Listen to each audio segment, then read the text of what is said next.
بسم اللہ الرحمن الرحیم والحمد للہ رب العالمین والصلاة والسلام علی سید المرسلین وعلی آلہ وصحبہ اجمعین، اما بعد۔ محترم ناظرین کرام، احکام دین کا پروگرام پیش خدمت ہے۔ آپ کے سوالوں کے جواب ہم کتاب و سنت کی روشنی میں پیش کرتے ہیں۔ آئیے آپ کے سوالوں کی طرف ہم بلا کسی تاخیر کے آتے ہیں۔ آج کا پہلا سوال ہے کہ امام اور مقتدی جب نماز میں ہوتے ہیں اور نماز شروع ہوتی ہے، نماز پوری ہوتی ہے، نماز ختم ہوتی ہے، تو اس بیچ میں ان کے اوپر کیا چیزیں مکروہ ہیں یعنی ممنوع ہیں نماز کی حالت میں؟ تو نماز کی حالت میں کسی کا بھی کھیل کرنا یا آسمان کی طرف دیکھنا یا کثرت سے نماز کے علاوہ دوسرے کاموں میں مشغول رہنا، یہ سب منع ہے۔ یہ تو آپ جانتے ہی ہیں، لیکن آئیے ہم اس چیز طرف چلتے ہیں جس کو عموماً لوگ نہیں کرتے ہیں یا کرتے ہیں کچھ لوگ، لیکن اس میں بھی وقت کے حساب سے کمی اور بیشی کر لیتے ہیں۔ ان میں سے ایک چیز یہ ہے کہ امام صاحب کو نماز پڑھا لینے کے بعد اپنی جگہ پر اسی طرح سے جیسے وہ تشہد کی حالت میں تھے دیر تک نہیں بیٹھے رہنا چاہیے، بلکہ انہیں نماز پڑھنے کے بعد اور اس کے بعد استغفر اللہ کہنے کے بعد اور اس کے بعد جو دعا کی جاتی ہے اللہم انت السلام و منک السلام کی، یہ پڑھنے کے بعد عام طور سے یہ ہے کہ انہیں مقتدیوں کی طرف متوجہ ہو کر بیٹھ جانا چاہیے۔ صرف ایک جگہ ایسی بات کہی جا سکتی ہے کہ جس مسجد میں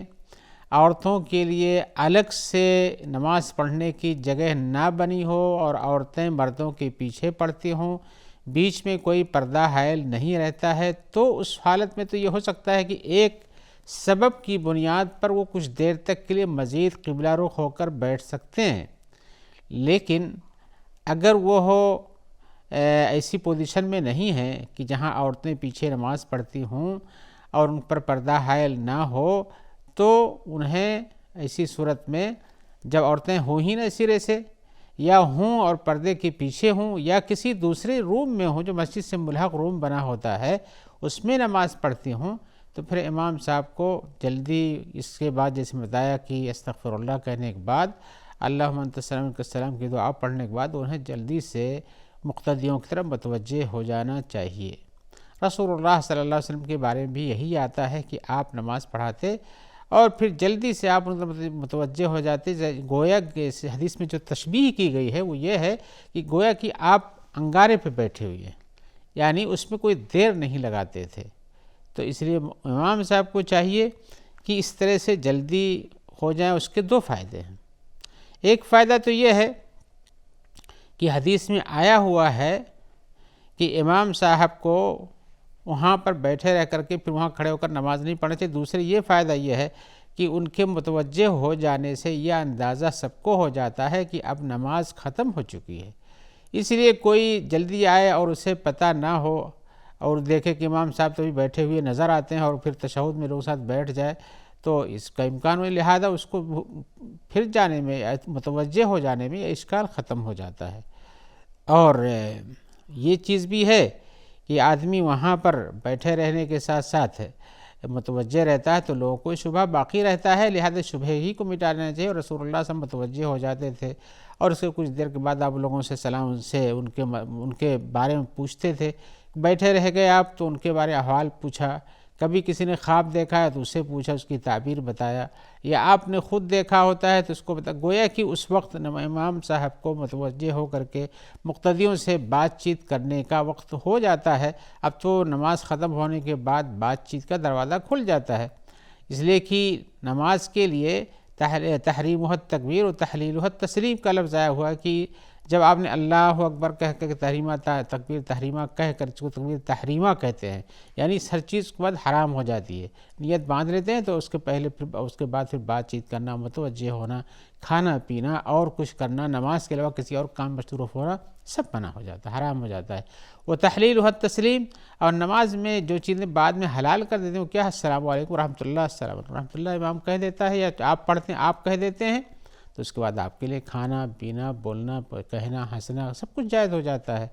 تو لہذا اب جب امام صاحب وہاں سے نماز پڑھانے کے بعد فارغ ہو چکے ہیں، متولیوں اور مقتدیوں کی طرف متوجہ ہو چکے ہیں، تو انہیں ان سے بات چیت کرنے میں اب کوئی اشکال باقی نہیں ہے، کوئی بھی چیز پوچھ سکتے ہیں، بتا سکتے ہیں، سب کچھ جائز ہو جاتا ہے۔ دوسری یہ ہے کہ امام صاحب کو اپنی جگہ میں اسی جگہ پر کھڑے ہو کر دوبارہ نماز نہیں پڑھنا چاہیے۔ حدیث میں آیا ہوا ہے لا یصلین الامام فی مقامہ الذی صلی فیہ المکتوب حتی یتنحی عنہ، یہ ابو داؤد کی روایت ہے، جس میں یہ بتایا گیا ہے کہ امام کبھی اپنی اس جگہ پہ نماز نہ پڑھے جس میں لوگوں کو نماز پڑھایا، اس نے فرض پڑھایا ہے، یہاں تک کہ اس سے الگ ہو جائے۔ یہ لہذا امام صاحب کو ہٹ کے نماز پڑھنا چاہیے، اپنی کوئی نفل پڑھنی ہے، سنت پڑھنی ہے، تاکہ کسی آنے والے کو شبہہ بھی نہ ہو۔ اس میں بھی ہے کہ امام صاحب وہیں بھی کھڑے پڑھ رہے ہیں تو گویا کہ امام صاحب پڑھا رہے ہیں اور وہ کھڑا ہو جائے یا اس کے ساتھ مل جائے، لوگ کھڑے ہوئے، اگر بعد میں سنتیں بھی پڑھتے ہوں لوگ ملے ہوئے، امام صاحب بھی کھڑے ہوں اور یہ بھی کھڑے ہوں، تو یہ شبہہ گزر سکتا ہے۔ لہذا آپ نے کہا کہ امام صاحب کو اسی جگہ پر جہاں پہ اس نے فریضہ پڑھایا ہے اسی جگہ میں نماز اور نہیں پڑھنا چاہیے، ہٹ جانا چاہیے۔ اور دوسرے کی وہاں پر جو بیٹھنے کی بات کہی ہم نے کہ کتنی دیر تک بیٹھ سکتا ہے سلام پھیرنے کے بعد، وہ اس حدیث کی بنیاد پر ہے جس میں حضرت عائشہ کہتی ہیں کہ رسول اللہ صلی اللہ علیہ وسلم اذا سلم، جب آپ سلام پھیر لیتے نماز سے، لم یقعد الا مقدار ما یقول، تو صرف اتنا ہی بیٹھتے تھے جتنے دیر میں یہ دعا پڑھ سکیں۔ وہ دعا کیا ہے وہ بتائی انہوں نے، اللہم انت السلام منک السلام تبارکت یا ذا الجلال والاکرام۔ یہ دعا جتنی دیر میں، کتنی دیر لگتی ہے؟ 1 منٹ کا بھی وقت لگتا ہے، اس سے بھی کم وقت لگتا ہے، اتنی ہی دیر بیٹھتے تھے، اس کے بعد پھر آپ دوسری طرف متوجہ ہو جاتے تھے۔ یہ حدیث مسلم شریف میں ہے۔ آئیے یہ بھی بتائیں کہ مقتدی صاحب کو کیا کرنا چاہیے۔ مقتدی صاحب کو یہ ہے، اگر امام صاحب کے ساتھ نماز پڑھتے ہیں تو جب تک امام صاحب سلام پھیرنے کے بعد آپ کو متوجہ نہیں ہو جاتے تو آپ کو بھی اتنی دعا پڑھنا چاہیے، اس کے بعد پھر آپ اٹھ کے جا سکتے ہیں۔ لیکن امام صاحب ابھی گھومے بھی نہیں کہ آپ اس کے پہلے اٹھ کے کھڑے ہو کر بھاگنا شروع کر دیے، یہ مناسب عمل نہیں ہے۔ اس کو علماء نے کہا ہے کہ یہ اچھا نہیں ہے، بلکہ اچھا یہ ہے کہ امام صاحب کے متوجہ ہونے تک ان کو بھی قبلہ رخ رہنا چاہیے، اور خاص طور سے اس پوزیشن میں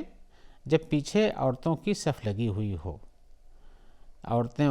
کی صف لگی ہو اور اسی طرف سے آپ کے جانے کا راستہ ہو، تو پھر آپ کو انتظار کرنا چاہیے یہاں تک کہ عورتیں نکل جائیں یا راستہ آپ کے لیے کھل جائے، اور ورنہ اٹھ کے بھاگنے مناسب نہیں ہے۔ وہ اس بنیاد پر کہ رسول اللہ صلی اللہ علیہ وسلم کے اصحاب ایسے ہی کرتے تھے۔ امام زہری کہتے ہیں کہ ہم نے دیکھا ایسا، اور ہم یہ سمجھتے ہیں کہ اس لیے ایسا کرتے تھے تاکہ عورتیں ان سے پہلے مسجد سے نکل جائیں، پھر مرد نکلیں اس کے بعد۔ بخاری میں ان کا یہ قول منقول ہے زہری کا۔ تو ایسی صورت میں جیسا کہ ام سلمہ کی حدیث سے پتہ چلتا ہے کہ اس لیے بھی تھا تاکہ مرد عورت راستے میں سب آپس میں مختلط نہ ہو جائیں، سب اکٹھا ہی نکلیں تو مسجد سے باہر اور قریب کے راستے میں مشترکہ بھیڑ ہو سکتی تھی۔ ایسے ہی مقتدیوں کے لیے حالت نماز میں ایک چیز جو ممنوع ہے وہ یہ ہے، جس کو عام طور سے لوگ اس پر توجہ نہیں دیتے، وہ یہ ہے کہ کھمبوں کے بیچ میں کھڑا ہونا۔ نماز ہو رہی ہے، آپ کو جماعت بنانے کے لیے، صف لگانے کے لیے کھمبوں کے بیچ میں کھڑے ہوئے، کھمبے لگے ہیں تو اس سے ہٹ کے پیچھے کھڑے ہوئیے، الا ہے کہ مسجد میں جگہ تنگ ہو اور بیٹھنے کی جگہ نہ ہو، جیسے جمعہ کے دنوں میں ہوتا ہے کہ جمعہ کے دنوں میں مسجدیں بھر جاتی ہیں، پیچھے بھی لوگ باہر نکل کے پڑھتے ہیں۔ ایسی صورت میں مسجد میں جو گنجائش موجود ہے کھمبوں کے بیچ میں، اس میں پڑھنے میں مانعت نہیں ہے، اس لیے کہ وہ ایک اضطراری حالت ہے۔ اس کی وجہ یہ ہے کہ عبداللہ بن مسعود اور معاویہ بن قرہ وغیرہ کی روایت ہے، وہ کہتے ہیں کننا ننہا ان نصف بین السواری علی عہد رسول اللہ صلی اللہ علیہ وسلم، ہمیں اس بات سے رسول اللہ صلی اللہ علیہ وسلم کے زمانے میں روکا جاتا تھا کہ کھمبوں کے بیچ میں صف لگائیں، وَنُطْرَدُ عَنْهَا تَرْدًا، اور اگر ہم لگا بھی لیتے تھے تو ہم کو پیچھے ڈھکیل دیتے کہ آپ جاؤ پیچھے صف لگاؤ۔ تو اس سے پتہ چلتا یہ ابن ماجہ وغیرہ کی روایت ہے، گرچہ کہ اس کی سند میں تھوڑا ضعف پایا جاتا ہے، لیکن یہ اور بھی راستوں سے جو روایتیں ملتی ہیں اس سے پتہ چلتا ہے کہ جب جماعت کی صف لگائی جائے تو صفوں کو پورا بھرپور ہونا چاہیے، بیچ میں کٹا نہیں ہونا چاہیے۔ صفوں کو کاٹنے کے بارے میں رسول اللہ صلی اللہ علیہ وسلم نے ممانعت فرمائی ہے اور وعید بھی اس میں سنائی ہے، لہذا اس سے بچنا چاہیے۔ ان کا جو طریقہ تھا کہ ایسا ہوتا تھا، حضرت انس کہتے ہیں کننا نتقی ھذا علی عہد النبی صلی اللہ علیہ وسلم، ہم اس بات سے بچتے تھے کہ کھمبوں کے بیچ میں صف لگائیں، لہذا مقتدیوں کو ایسی صورت میں صفیں لگانے کے لیے کھمبوں کے بیچ میں نہیں کھڑا ہونا چاہیے جبکہ مسجد میں جگہ پائی جاتی ہے، اور اگر مسجد میں جگہ تنگ ہو جاتی ہے تو پھر وہاں صفیں لگائی جا سکتی ہیں، یہ صورت اضطرار ہے، لہذا اس بات کا بھی اہتمام رکھنا چاہیے۔ آئیے ہم ایک اور بھی سوال کی طرف آتے ہیں جو کہ عام طور سے یہ مشکل پیش آتی رہتی ہے، جس کے بارے میں انہوں نے پوچھا ہے، اور اس میں ہم نے بھی لوگوں سے اس طرح کی بحثیں سنی ہیں جیسا کہ انہوں نے تذکرہ کیا ہے۔ وہ کہتے ہیں سوال میں کہ کچھ لوگ ہیں جو اپنے بچوں کو مسجدوں میں لے کر آتے ہیں، اور جب ان سے کہتے ہیں کہ بھائی ان کے لانے سے شور شر ہوتا ہے، یہ ابھی لائق نہیں ہے، تو وہ کہتے ہیں جواب کہ ایسا کیوں کہتے ہو؟ رسول اللہ صلی اللہ علیہ وسلم کے نواسے حسن حسین مسجد میں آتے تھے اور آپ کی پیٹھ پہ چڑھ جاتے تھے، تو ایسا مسجدوں میں آنا تو جائز ہے۔ یا اسی طرح سے کہتے ہیں کہ عورتیں بچوں کو لاتی تھیں، اور تو یہ بھائی ہمارے پوچھنا چاہتے ہیں کہ بھائی بچوں کے مسجدوں میں لانے کے کیا شرائط و آداب ہیں؟ اگر وہ شرائط و آداب لوگوں کو معلوم رہیں تو شاید اس سلسلے میں لوگ ایسا احتیاط کریں گے، لیکن وہ ایک مطلق سی بات سنے رہتے ہیں جس کی بنیاد پر وہ ایسا کرتے ہیں۔ بلکہ ہمارے اس بھائی نے تذکرہ کیا ہے کہ اس حد تک لوگ پہنچے ہوئے ہیں کہ اپنے ان بچوں کو بھی مسجد میں لے آتے ہیں جو کہ نماز نہیں پڑھتے اور جن کی عمر 10 سال 11 سال 12 سال ہے، بلکہ مسجد میں آ کے وہ سب کھیل کرتے ہیں، مسجد کے آداب کا خیال نہیں رکھتے ہیں، اور جب ان سے کہا جاتا ہے کہ ایسا نہ کرو تو وہ الگ سے دلیلیں دیتے ہیں، اور یہاں تک کہتے ہیں کہ ابھی تو یہ نابالغ ہے، جبکہ عمر 12 سال 13 سال 14 سال کی ہے اور وہ کھیلتا ہے مسجد میں، پھر بھی وہ کہتے ہیں نابالغ ہے، اور وہ کو چھوڑ دیتے ہیں مسجد میں کھیلتے ہیں۔ چاہے اب یہ کہتے ہیں کہ بچے چاہے چھوٹے ہوں چاہے بڑے ہوں، اگر وہ مسجد میں آ کے پڑھتے نہیں ہیں تو پھر ان کو نہیں لانا چاہیے، یا لانا چاہیے تو ان کو پڑھنے کے لیے لانا چاہیے، اللہ کہ اتنا چھوٹا ہے جو اس کا شعور ہی نہیں رکھتا ہے۔ اور آگے اور بھی بیان کرتے ہیں کہ یہاں تک حال ہے کہ چھوڑ دیتے ہیں، مسجد میں بچہ آتا ہے اور ابھی عمر اس کی بڑی نہیں ہے، مسجد میں جو قرآن مجید رکھے ہوتے ہیں ان سے کھیلتا ہے، تب تک وہ نہیں ٹوکتے ہیں، جب وہ کسی مشکل میں پڑنے کے قریب ہو جاتا ہے۔ انہوں نے مثال بھی دیا ہے کہ جیسے الیکٹرک کے پاؤ جہاں پلک لگے وہاں ہاتھ لگاتا ہے تو دوڑ کے اس کو پکڑ لیتے ہیں۔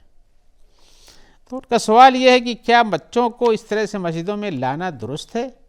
یا ہے کہ ان کے لیے کچھ آداب و شروط ہیں؟ تو ہم جواب میں کہنا چاہتے ہیں کہ بھائی اس قسم میں 2 قسم کے لوگ ہیں۔ ایک تو یہ کہتے ہیں کہ بچوں کو لاؤ، بچوں کو مسجد میں لانا چاہیے، وہ سیکھتے ہیں اور یہ کرتے ہیں، لیکن جبکہ بچے ان کے کھیلتے ہیں، وہ لاتے ہیں اس کے بعد وہ بچے کھیلتے ہیں، لیکن اس میں کچھ نہ روکتے ہیں نہ ٹوکتے ہیں ان کو۔ دوسرے کچھ ایسے لوگ ہیں جو کہتے ہیں بچوں کو مطلقاً مسجد میں لاؤ ہی نہیں، چاہے وہ جب تک کہ حتیٰ کہ بڑے ہو جائیں، یعنی تب تک نہ لاؤ یہاں تک کہ وہ بالغ ہو جائیں اور نماز پڑھنے لگیں۔ تو ایسی صورت میں ان کا روکنا یا ان کا جائز قرار دینا دونوں افراط و تفرید کے درمیان موجود ہے۔ حقیقت میں نہ یہ درست ہے کہ بالغ ہو جائے جب پڑھنے لگے تبھی مسجد میں لانے دو، اس کے پہلے مت لاؤ، نہ یہ درست ہے کہ بچوں کو لاؤ اور مسجد کو کھیل کا میدان بنا دو، یہ بھی درست نہیں ہے۔ لہذا ایسی صورت میں ہم جواب میں یہ بتائیں گے کہ بھائی مسجدوں میں بچوں کا لانا ایک سنت ہے، ثابت ہے، لیکن کب اور کس پوزیشن میں لانا چاہیے اس کو بھی سمجھنا چاہیے۔ کسی چیز کو کہ وہ اور بچوں کو لائے تھے یا کہ آئے بچے اسی سے مطلقاً استدلال کرنا درست نہیں ہے جیسا کچھ لوگوں کا آپ نے تذکرہ کیا ہے،